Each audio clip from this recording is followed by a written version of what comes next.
Bordé. Les vraies voix sur Sud Radio avec Philippe Binger, Philippe Rossi, maître Patricia Guillaumarche qui est avec nous. Une petite nouvelle, on l'adore. Et on va débattre de ce drame que l'on a appris ce matin, la mort de 13 soldats français au Mali dans le cadre de l'opération Barkhane. 2 hélicoptères qui se sont percutés a priori en traquant des ennemis djihadistes au sol. Ça s'est passé en pleine nuit ou en tout cas en début de nuit.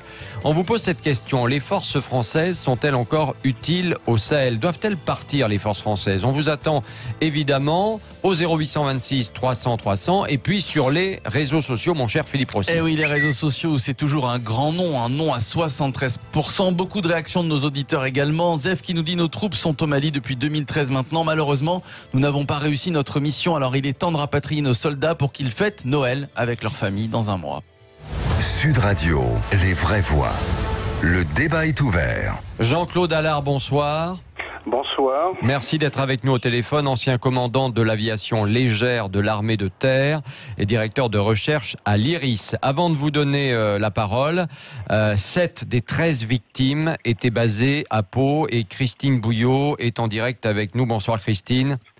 Bonsoir Christophe, bonsoir à tous. Alors vous êtes donc, je le disais, sur place à Pau où l'émotion est vive, j'imagine, hein. Oui, en effet, c'est tout à l'heure le lieutenant-colonel Flambry qui s'est présenté à nous, la presse, tout à l'heure, les yeux rougis par la fatigue, par cette nuit finalement où il a dû annoncer, lui, et prévenir les familles de ces 7 soldats de la terrible nouvelle pour le commandant en chef de ce 5e régiment d'hélicoptères de combat de Pau. Sa mission principale, nous a-t-il dit, était d'apporter du soutien à ces familles, aux proches de ces soldats et surtout de tous les prévenir en même temps. Ça, c'était sa priorité, car dans l'histoire de ce régiment, il s'agit tout simplement de la perte la plus importante qu'il ait connue. Un régiment engagé tous les ans depuis le début des opérations françaises au Mali, d'abord avec la mission Serval, puis maintenant avec la mission Barkhane. Ce 5e régiment d'hélicoptères de combat est une forme des hommes d'élite, une base immense et la plus importante en Europe pour former à l'utilisation des hélicoptères de combat, les Tigres, les Cougars et les Gazelles. Il comprend quelques 900 hommes et femmes, plus 300 réservistes. Et toute la journée, je peux vous dire qu'on a senti comme une chape de plomb s'abattre sur ce régiment qui est situé tout proche de l'aéroport de Pau-Pyrénées. Mais comme le disait tout à l'heure le lieutenant-colonel, les métiers d'armes, le métier d'armes, nous a-t-il dit, est un métier de danger. Le risque fait partie. Et la mission prioritaire, c'est d'affronter ce métier. Mais les drapeaux ont été mis en berne sur la caserne et le temps, nous a-t-il dit, d'abord est au recueillement. Le recueillement qui va se poursuivre ici à Pau tout à l'heure à 19h devant le parvis de l'hôtel de ville de Pau, puisqu'un rassemblement aura lieu avec tous les Palois, tous ceux qui le souhaitent, mais il y aura également les hommes de ce 5e régiment qui fait partie intégrante, j'allais dire, de cette vie paloise, puisqu'il est installé aux portes de Pau, ici en Béarn, depuis maintenant 1977. Ouais. Merci beaucoup Christine Bouillot. Il y aura également un rassemblement à la même heure du côté de Gap, où là aussi il y a d'autres militaires qui étaient basés dans cette ville. Jean-Claude Allard, 4500 militaires déployés au Sahel depuis 2013, 38 ont déjà perdu la vie. Les militaires français ont-ils encore une utilité dans cette région ou faut-il les faire revenir ? Eh bien, écoutez, bonsoir à tous les auditeurs. Si vous me permettez, avant de répondre, je voudrais, et vous le comprenez bien, rendre hommage aux soldats tués dans l'accomplissement de leur mission au cours de cette opération. J'ai bien dit mission et opération, car ce sont vraiment des engagements. Condoléances à leurs familles et amis, et respect à l'ensemble de nos soldats de l'armée française pour leur engagement. Vous l'avez bien noté, parce que vous pensez bien que m'interrogeant, moi, ancien commandant de la LAT, j'ai beaucoup de respect et d'affection pour le 5e régiment d'hélicoptères de combat de Pau où j'ai servi, mais aussi le 4e régiment de chasseurs, le 93e régiment d'artillerie de Grenoble et le 2e régiment étranger, car il y a un légionnaire dans cette affaire, et leur dire. Et donc, pour répondre à votre question... Est-ce qu'il y a encore une utilité d'être là-bas ? Oui, écoutez, je vous répondrai que nous devons, nous Français, être derrière et en soutien de notre armée, parce que Il y a utilité là-bas parce que la gangrène du terrorisme islamique y est toujours présente, et certes extrêmement difficile à combattre, mais y est toujours présente. Et je dois dire même que les 4500 hommes ne suffisent peut-être pas, puisque le territoire est immense et que l'on sait aujourd'hui que au Burkina Faso, la situation se dégrade très rapidement. Burkina Faso, puis un peu plus au sud, dans la région du lac Tchad, avec également le Nigeria et la situation que l'on connaît au Nigeria. Donc, alors, quand vous dites que le territoire est immense, il est très accidenté par endroits, c'est très compliqué effectivement pour nos forces. D'ailleurs, hier soir, parce qu'il faut quand même revenir un peu sur les faits, l'accident entre les deux hélicoptères s'est produit au moment où les forces françaises traquaient des membres de Daesh dans une zone qui, semble-t-il, était quand même assez difficile. D'ailleurs, j'ai même envie de vous dire, comment être certain que ce ne sont pas les djihadistes qui ont tiré sur les hélicoptères? Parce que pour l'instant, on n'a pas la réalité vraiment du scénario. Hein. On nous dit les deux hélicoptères se sont percutés à ce moment-là, mais bon, est-ce que tout ça est bien certain? Écoutez, c'est une question que tout le monde se pose certainement, mais auquel je répondrai aussi en disant soyons sages dans cette affaire. Dès qu'il y a eu un accident, il y a un mécanisme d'enquête qui se met en place. D'abord, il y a des morts, donc il y a une enquête judiciaire avec un procureur de la République qui la supervise et qui lui-même s'appuiera sur les conclusions d'une enquête de sécurité aérienne qui va analyser les détails, et je pense que les officiers en charge de ça sont déjà sur place.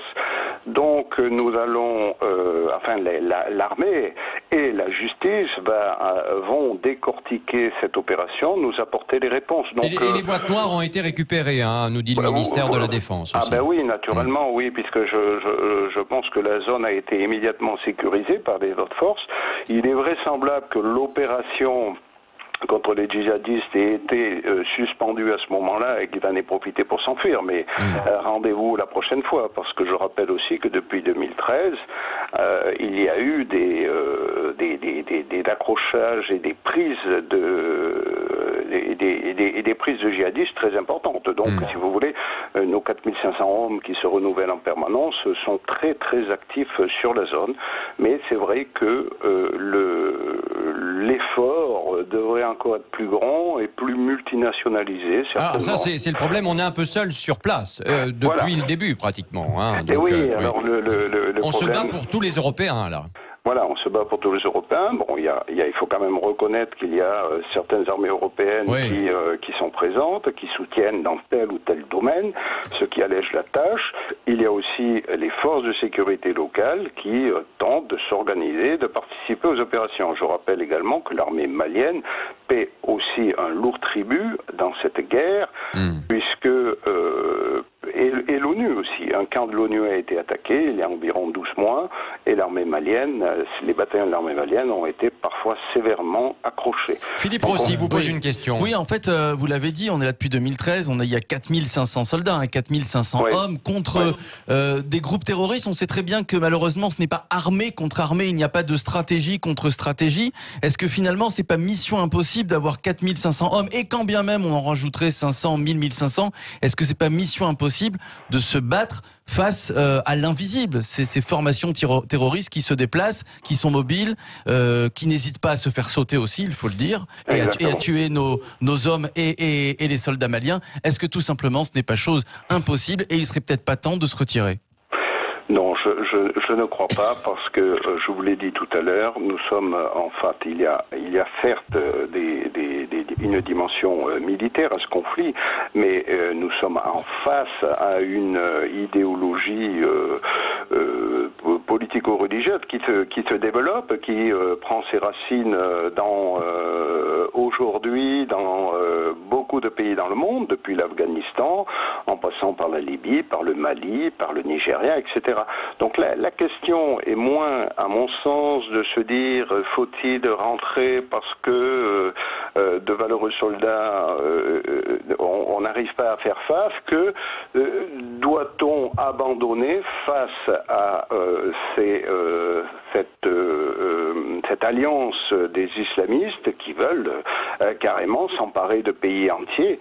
Est-ce que vous pensez qu'on peut laisser les Maliens, on peut laisser les Burkinabés avoir le même sort qu'ont eu les Irakiens et les Syriens dans la partie de ces deux pays occupés par l'État islamique, avec les exécutions, la condition faite aux femmes, la condition faite aux enfants, etc.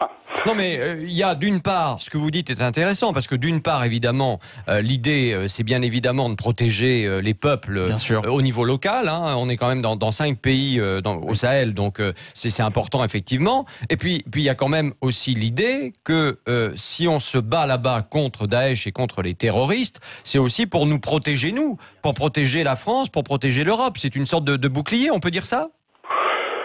C'est une sorte de bouclier, c'est une partie du bouclier. Voilà.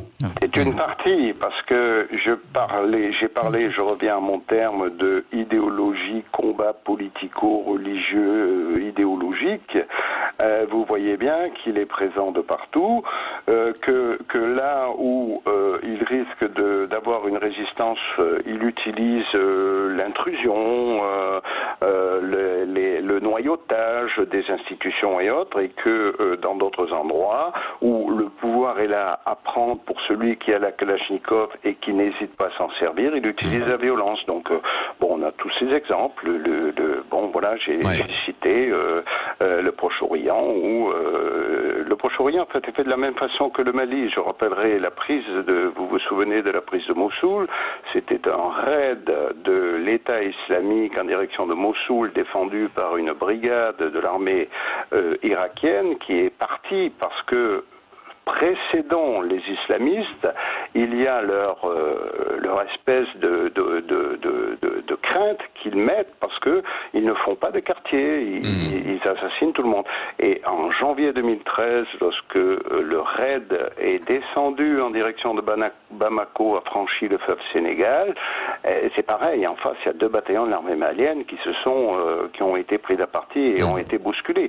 Et donc, on est intervenu pour défendre Bamako, pour défendre les Maliens, pour défendre les 25 000 Européens qui étaient à Bamako, enfin occidentaux, ou double nationalité, parce qu'il y a beaucoup de Maliens qui ont la nationalité française, et tant que la sécurité ne sont pas instaurées, je pense qu'il faut avoir le courage de dire il faut rester. Alors bon, moi j'y suis plus, mais je pense qu'il faut tenir, et puis il faut peut-être élargir ce combat à d'autres combats et à lutter contre cette idéologie qui se répand sur les réseaux sociaux, qui se répand... Oui, non, mais la lutte, elle a lieu également ici en France, évidemment, on le sait. Ouais. Jean-Claude Allard, vous restez avec nous, bien évidemment. Dans un instant, je vais donner la parole à Patricia Guillaume-Marche qui est avec nous, à Philippe Binger, bien évidemment. On poursuit notre débat avec donc notre question. La mort de 13 soldats français au Mali dans le cadre de l'opération Barkhane. 2 hélicoptères qui se sont percutés apparemment en traquant des ennemis djihadistes au sol. Ça s'est passé la nuit. On vous pose donc cette question. Les forces françaises sont-elles encore utiles au Sahel? Résultat sur les réseaux sociaux pour le moment, mon cher Philippe Rossi. Et le compte Twitter de Sud Radio, beaucoup d'auditeurs nous disent les forces françaises n'ont plus rien à faire au Sahel, et ils sont 80%. Ça a augmenté, on passe de 73 à 80% de noms d'auditeurs qui le pensent. Alors c'est ce que dit aussi cet après-midi la France Insoumise. Et puis on a René au 0826 300 300 qu'on va entendre également dans un instant. A tout de suite dans Les Vraies Voix sur Sud Radio jusqu'à 20h. Christophe Bordet. Les Vraies Voix sur Sud Radio avec la suite de notre débat. La mort de 13 soldats français au Mali dans le cadre de l'opération Barkhane. 2 hélicoptères qui se sont percutés en traquant les djihadistes en pleine nuit. On vous pose cette question. Les forces françaises sont-elles encore utiles au Sahel? Évidemment, on vous attend au 0826 300 300 et René de Toulouse est avec nous, il attend et on va lui donner la parole dans un instant. Et puis les réseaux sociaux, mon cher Philippe Rossi. Et oui, le compte Twitter de Sud Radio, c'est toujours un grand nom à 80%. J'aimerais vous lire le commentaire de Jackie, commentaire plutôt réaliste. Il y a tellement de pays où l'armée œuvre pour endiguer le terrorisme qu'on ne peut pas dire non finalement. Malheureusement, les accidents font aussi partie de la guerre, l'histoire le dit. Oui. Hommage aux courageux. Jean-Claude Allard, ancien commandant de l'aviation légère de l'armée de terre et directeur de recherche à l'IRIS, est toujours avec nous au téléphone. Et puis il y a donc René de Toulouse qui est également présent au standard 0826 300 300. Bonsoir René. Bonsoir Christophe. Eh bien écoutez, C'est de l'émotion. Tout mon soutien à l'armée française, partage ma peine avec les familles. Et le commandant que vous venez d'interviewer a donné énormément de détails. Je fais partie de ceux qui pensent que malheureusement, nous sommes confrontés à une guerre très longue. Et étant donné que beaucoup de détails ont été donnés par le commandant, je porte mon commentaire sur, on va dire, l'Europe. Dans cette affaire, finalement, on a eu le quinquennat de M. Sarkozy, de M. Hollande. Maintenant, depuis 2 ans, rien n'a avancé avec l'actuel président de la République. Dans cette affaire, que devient l'Allemagne ? Que devient la Pologne? On nous parle de soutien logistique, je veux bien. René, votre liaison téléphonique n'est pas très bonne malheureusement, mais on a bien compris ce que vous vouliez dire en tout cas. Donc je vais effectivement reposer la question à Jean-Claude Allard qui est avec nous. Les autres pays européens, pourquoi ils ne participent pas plus quand même maintenant ? Écoutez, les autres pays, il faut regarder une carte, je crois aussi, et une histoire. La France est très orientée vers les rives sud de la Méditerranée et a depuis longtemps une politique dite africaine qui est parfois critiquée, mais qui est dans son fil conducteur une politique d'aide aux pays du Sud et d'aide aux pays du Sud à plusieurs titres d'ailleurs. L'un titre c'est l'histoire, l'autre c'est les liens qu'il y a. Là on ne parle que d'opérations militaires, mais il faudrait qu'on parle aussi d'aide au développement, des coopérations croisées, etc. Donc on a un passé avec ça. L'Allemagne a une autre histoire, un autre passé, un autre lien, et donc pour l'instant. Sauf qu'aujourd'hui, juste une chose, sauf qu'aujourd'hui tous ces pays ont les mêmes problèmes, c'est-à-dire qu'ils font face au terrorisme, face à Daesh, etc. quand même. Exactement. Mais bon, deux points que notre auditeur doit connaître, c'est que quand même il y a une participation de l'Union européenne au point de vue militaire pour fournir des aides, de la logistique, etc. Les Allemands aussi sont présents, les Belges, bon, je ne vais pas citer tout le monde, mais il y a des petites participations. Et puis il faut connaître une chose aussi, c'est que il y a deux armées à ce niveau réellement opérationnel en Europe pour ce genre d'affaires. C'est l'armée française et celle du Royaume-Uni. Celle du Royaume-Uni a autre chose à faire et d'ailleurs a perdu beaucoup de sa puissance dans des guerres en revanche inutiles où la France n'a pas voulu aller, comme vous le savez. Je ne vais pas épiloguer là-dessus. Donc reste l'armée française qui se tient debout, qui doit avoir derrière elle la population française et qui essaie d'endiguer cette montée de l'islamisme armé dont je parle chez nos voisins du Sud qui sont aussi fondamentalement en fait Mali, Burkina Faso, Tchad, nos amis. Donc, Patricia Guillaume-Marche, quel est votre sentiment vous? Est-ce qu'il faudrait que l'armée française se retire à votre avis? Écoutez, moi je connais pas exactement parce que c'est une affaire très complexe, clairement. Mais la chose que je peux comprendre, c'est que sur le terrain, il y a pas mal de groupuscules. Il y a les djihadistes, il y a des mouvements aussi indépendants, surtout dans le Nord. Enfin, il y a pas mal de groupuscules, des membres qui disparaissent, qui passent d'un groupe à l'autre. Et la question que je voulais poser, c'est est-ce que l'armée française arrive-t-elle à faire le tri entre ceux qui sont qui font partie de l'État islamiste, de la mouvance islamiste, du mouvement islamiste, et ceux qui ne le seraient pas. Et pour moi, ça me paraît, vu de ma fenêtre, un petit peu compliqué. Donc ça, c'était ma première question. Et surtout, au regard précisément de l'absence de politique locale sur trouver une solution à court terme. Voilà. Jean-Claude Allard, 1 minute pour répondre. Oui, bon, Madame a raison dans la mesure où c'est très complexe parce que c'est une guerre de guérilla. Et dans une guerre de guérilla, vous avez donc une armée qui se bat, et c'est l'armée française en uniforme, avec des cadres que l'on appelle le droit des conflits armés, le droit de la guerre. Et en face, vous avez des gens qui font la guérilla, qui n'ont pas d'uniforme et qui, donc on ne peut pas les repérer, et qui n'obéissent pas aux règles du droit international régissant les conflits armés. Et toute la difficulté est là. Un jour, ils papotent avec vous, et puis dès que vous avez le dos tourné, ils peuvent vous sauter dessus. Voilà où est le sujet. Très compliqué, ça. De guérilla. Et ça, c'est très compliqué. Ça se fait avec le renseignement technologique, pour savoir avec les satellites et autres où sont les bandes, et puis renseignement humain, autant que faire se peut, pour infiltrer. Mais sur des territoires qui sont quasiment aussi grands que la moitié de l'Europe, l'infiltration humaine, compliqué, avec 4500 hommes, c'est quand même compliqué. Philippe Bilger. Jean-Claude Allard, je vous rejoins totalement. La tentation peut être de dire qu'il faut se retirer lorsqu'on apprend de telles tragédies militaires, mais en même temps, il me semble que si on affirme la volonté de se retirer, c'est porter atteinte presque de manière civique au courage de ces troupes qui sont nécessaires là-bas. Et j'ai cru comprendre que c'était un peu votre point de vue. Oui, il y a également cette dimension. Les sacrifices ne doivent pas être inutiles. Absolument. Et donc les engagements doivent être poursuivis. Alors moi, 80% des auditeurs veulent que l'on se retire. Je voudrais simplement leur dire que personnellement, je souffre beaucoup. Je dois dire que le premier officier tué était le lieutenant d'Hermin Boitieux le 21 janvier 2013, qui était un jeune lieutenant que moi, colonel, j'ai accueilli et j'ai fait rentrer dans la vie militaire pendant 2 ans. Donc je suis particulièrement marqué par ça. Mais lui comme moi, nous sommes pour le devoir et la défense de la France. Donc il faut continuer.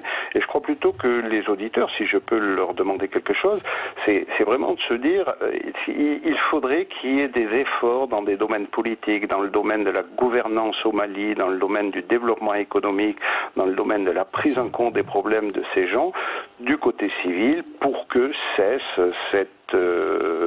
cette attirance pour cette idéologie mortifère qu'est celle de l'islamisme. Encore faut-il, mais ça c'est un autre problème. Merci en tout cas Jean-Claude Allard d'avoir été avec nous dans Les Vraies Voix sur Sud Radio. Encore faut-il évidemment que l'argent qui est débloqué pour un certain nombre de pays dans le cadre du développement arrive et aille au bon endroit, ce qui malheureusement est loin d'être toujours le cas. En tout cas, un deuil national va avoir lieu. Les drapeaux sont déjà en berne à Pau, à Gap ou bien encore à Vars où se trouvent donc les régiments des victimes. La fin de notre débat.